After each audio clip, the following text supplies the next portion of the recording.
Hello everybody, Raspberry Barrel here. Hello my wonderful raspberry viewers and welcome back to the channel. And I say to you, happy Pandas Awareness Day.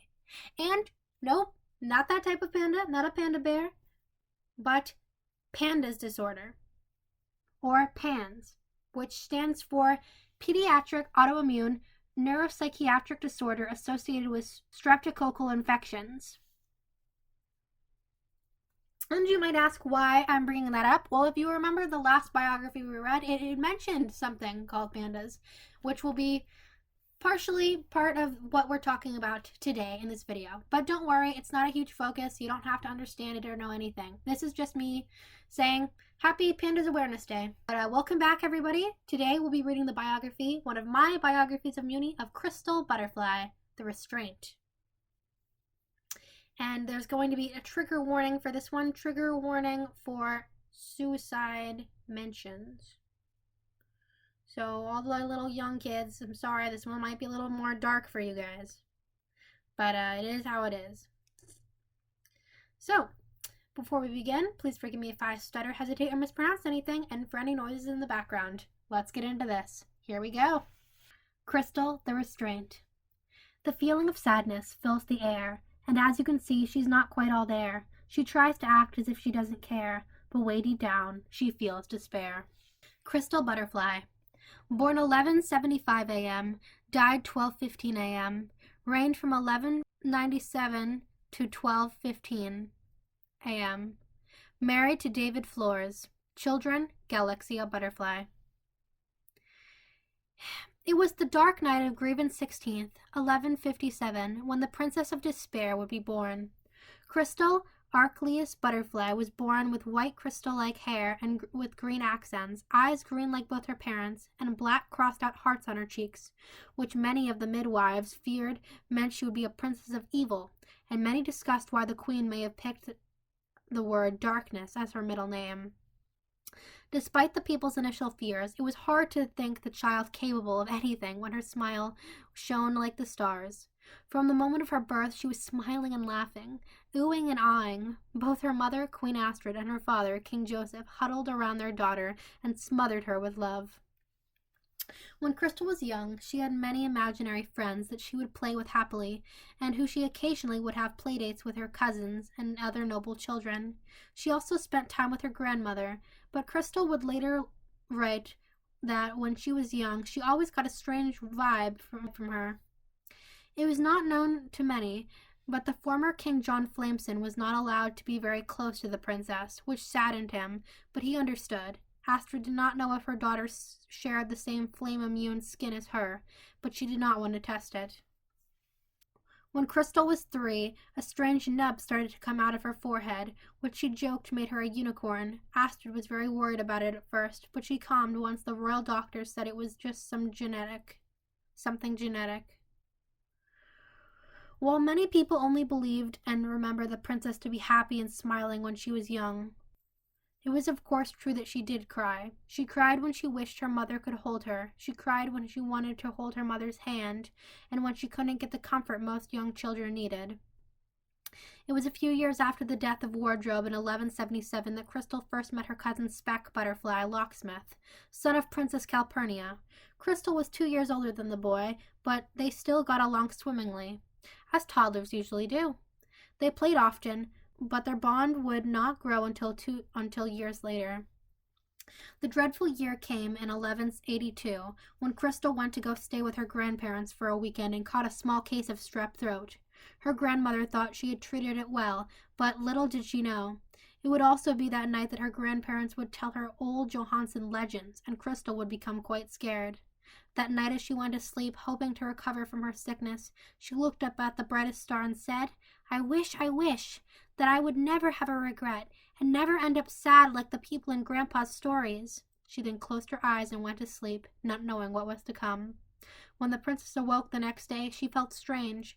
At first it was just her worrying about choices she was making, not wanting them to snowball into a regret somehow, but as time passed it all started to become more overwhelming, and so she started to cry. When she returned home to her mother and father, she was a crying, worrying wreck. Queen Astrid thought it was just a bad trip and would blow over, but it was not. As more days passed, Crystal became more and more sad and anxious about everything that she did. It was then that her father suggested that she start keeping a journal to help her sort through her emotions, but as she wrote, the king and queen came to notice her handwriting starting to deteriorate. Soon it would take Crystal a few minutes to respond to a person, and all of this combined and not going away horrified Queen Astrid, who started looking to doctors at once. Astrid did not know it, but all of the constant doctor's appointments were really getting to Crystal, especially as they moved to Earth, where she was less familiar. Crystal barely had time to spend with other kids, and so she started to talk to her shadow and other imaginary friends more. Years passed and there was no answer, and Crystal only became more and more sad, and the sadder she was, the harder it was for the king and queen to help. It got worse when Crystal started to develop tics and other movements, and when she would have horrifying nightmares, but they didn't give up on their search. Then finally, in 1184, a doctor from Earth had an answer for them. PANDAS, he said. An autoimmune mental disorder that comes from catching strep throat and your body failing to fight it off correctly.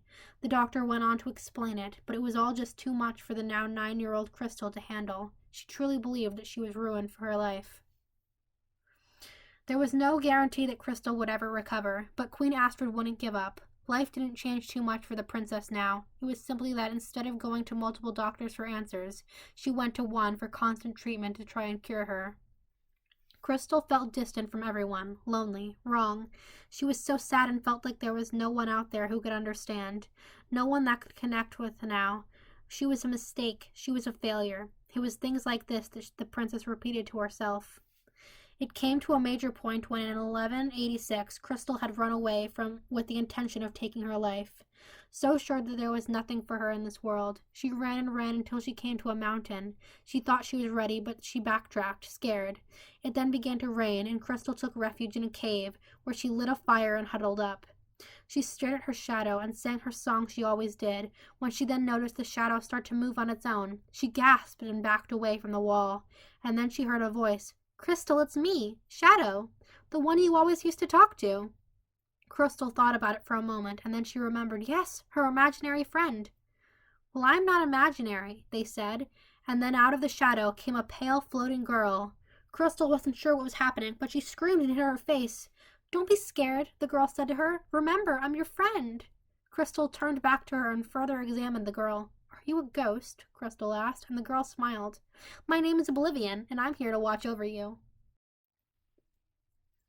It was then explained to Crystal that she had the ability to talk to ghosts, a rare gift only given to girls with white Christine hair. And it wasn't only ghosts, but the lives of past girls she could see. All of her nightmares were from girls before her who struggled with their ability to see and talk to the dead. Oblivion explained that she chose now to talk to her so she could stop Crystal, for death was not the answer she sought. Oblivion was able to convince Crystal not to die that day, and told her to always go to someone she trusted if she ever felt like this again. Crystal promised, and then made her way home after the rain. Crystal would run away many more times in the future, but not for death, just for the escape. Crystal decided not to go to her mom or dad with her feelings, but instead her cousin Speck. It was probably a lot for a 9-year-old to take, but he comforted her and told her that she was loved. From that day on, Crystal would become closer to both Speck and Oblivion, the latter scaring her mother, who did not know or understand. It wasn't known why Crystal never went to her parents for help or really talked to them, but she didn't. Some think she just didn't want to have to face the potential of them not accepting her. The more the queen tried to show her love through, the more Crystal felt she wasn't worth it. Crystal's wand ceremony would take place in 1188. She took her mother's crown wand and held it in her hands, where it turned into a more formal green wand with a black heart, 3 horns, a spike at the bottom, and a downward pointing white wings. With the wand, Crystal would make several spells, some being a bubble spell so your mom can't hear you crying in the shower, a spell to make your mom be quiet, and a spell to hurt kids who hurt your feelings. Crystal had many magical abilities to say, but she never really tried to expand or grow upon them. She was a fine magic student, though. Soon enough, Crystal's Silverbell Ball would arrive, where she refused to get close and dance with any of the boys or girls, preferring to just watch. Eventually, she ran off when they told her she had to. She went and found her cousin Speck, and the two would take and hide in the castle passageways together until the events came to a close. Later that night, they snuck out and decided to have a sleepover together in the guest room. Speck did many jokes and was actually able to get the princess to laugh. Eventually, though, he asked her what was wrong and why she wouldn't dance with any of the guests. She sighed and just told him how uncomfortable being close to other people makes her. The idea of being close to any of them, to touching, to feeling their breath or something, it was all awful. Speck took her hand and asked her if it was okay when he did it. She told him it was okay, but it still felt weird. Crystal then went to telling him how these balls were just to try to match the nobles and royals together, and weren't for fun. It was all romantic stuff, and she didn't want to have or think about any of that. The two continued to talk, mostly about their fears of never find a king or be able to actually talk to a boy, and Speck pointed out that she was talking to him. She laughed and said she supposed he was right. He then went on to egotistically yet jokingly say that he would make an amazing king, and Crystal got a little stuck in her head. Yes, she supposed he would. Crystal would then ask Speck if he could try, and Speck, although surprised, agreed. The two shared a kiss, and Crystal soon let go and coughed all over the bed, saying it felt so weird. Speck laughed and said he agreed, but wasn't against it. Crystal blushed and said they could try for a while, but she might not be able to take the kissing and stuff. The two would date in secret for a year until in 1189 Speck broke up with Crystal, saying that he had fallen in deeper love with Emily Reeve. Crystal was a little let down, but she accepted it and told him she hoped the best for him. The two would remain to be best friends despite breaking up. Crystal personally believed that she was doing all right in life. Sure, she was still sad and anxious, but she had been worse before, so to her it was pretty good. That all went downhill in 1190 when Crystal was introduced to Elizabeth Edrickson, her supposed new sister. Crystal was devastated, angry, and thought this meant that her parents were replacing her because she was too depressed. Crystal didn't think twice. She packed a bag and jumped out the window, catching herself with a cloud, and ran for the woods. She would continue running in the woods with no end point in mind, simply trying to not be found and to figure out what she wanted. She wanted her family to be happy, and maybe the girl was the answer, but she didn't want to say goodbye to them. Were they replacing her? She didn't know. Crystal would stay out in the forest for weeks and weeks, moving her location every day until she could find something else. It rained and stormed, and a few times she almost ran into some people, but she pressed on. It was 1 month into her runaway, her longest one to date, that she stumbled upon a tent. It soon began to rain, so she decided to welcome herself inside after not finding a better place to hide, and the tent seemed to be empty. She would stay there for a few more hours, until eventually she heard footsteps, signaling that someone was approaching. She prepared herself to fight or run, but when the person opened up the tent and came into view, it was just a blue-haired man with sticks in his hair. He asked her what she was doing in his tent, and she claimed calmed down, apologizing and saying she'd leave. He told her there was no need, and that it was still raining, so why didn't they just stay in the tent together? Crystal agreed, and the two sat in awkwardness for a long while longer. Eventually, Crystal summoned the power to speak, and she learned that the man's name was David, and that he was a homeless teen just living off what he could find. It was also revealed that her face was apparently too dirty that he couldn't see her cheek marks at first, and had at first assumed that she was a homeless person as well. He apologized when he realized she wasn't, but she told him that there was no need to do so. It was fine. The two would continue talking until eventually Crystal and David would both fall asleep. The two would get to know each other more and grow closer over the next 2 months, where they decided to journey together. They were both runaways in a manner, and both found joy in running with the other. Crystal felt something for David that she only before started to feel slightly for Speck. It wasn't romantic, but it was something. She had explained to him her issue of love and finding a king. True, she was only 16 and had plenty of time in the world, but she wasn't sure if she would ever find anyone better. So she asked him, "Will you be my king?" And he stared at her in shock, but took her hand and brought her into a hug and said, "Of course." The two then traveled back to the mainland in Butterfly Castle. It took some days, but they managed, and Crystal managed to smile and enjoy herself on her way there. They arrived at their destination at dark, and quietly made their way into the castle, only for Queen Astrid and co to come down the stairs, running and crying, happy to see their princess safe at home. After the reunion, Crystal would introduce them to David and explain that he was to be her king, and it didn't go over very well. They would continue to talk about the subject in the coming days, and Crystal would tell her mother that, "You always said any two people would work together if they had loved and were willing to put in the work. Well, I have that with him, so accept it and get over yourself."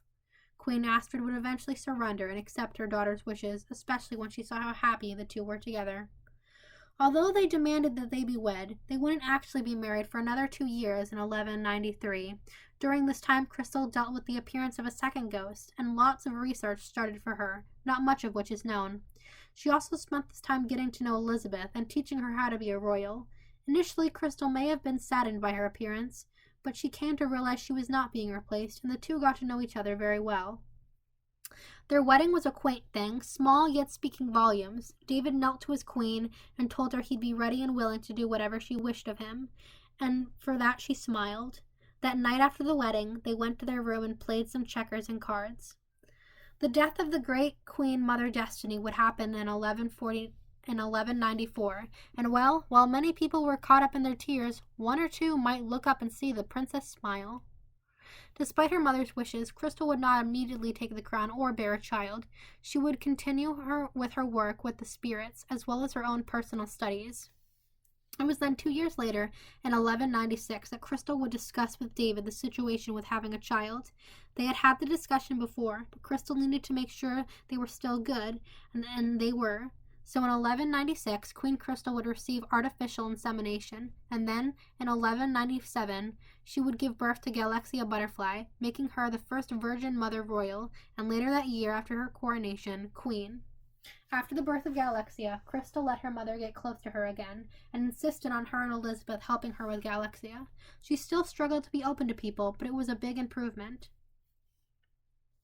In 1203, Crystal's grandfather John would go missing, and Crystal was there to help her mother mourn and be by her side.